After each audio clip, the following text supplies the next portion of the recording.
General Conference in 1996 came around, my husband and I went to General Conference. This was my first General Conference. My husband had been to several before. And I heard one of the speakers speak, a well-respected person, and was invited by the General Conference to speak, and he spoke of things that just made no sense scientifically.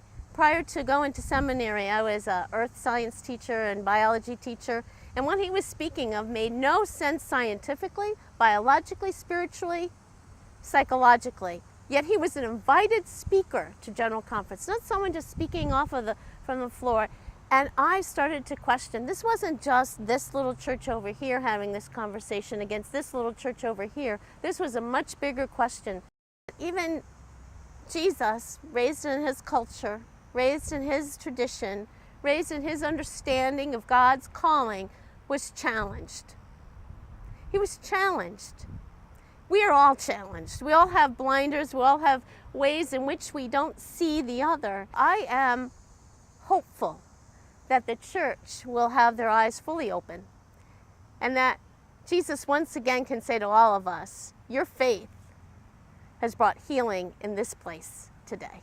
I see the change happening in my own church. My own local church had 12 years ago, had gone through a process of wanting to be more open and inclusive.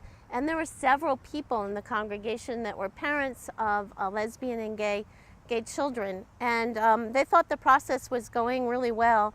And then some key lay people said no, they were fearful. And those people were ripped apart.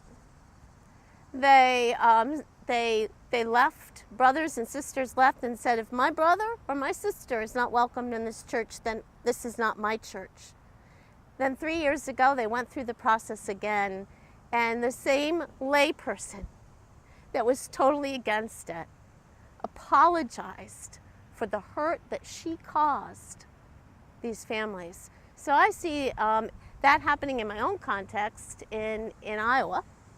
I see churches opening up and understanding that we're all brothers and sisters, and opening our eyes to God's grace in our lives.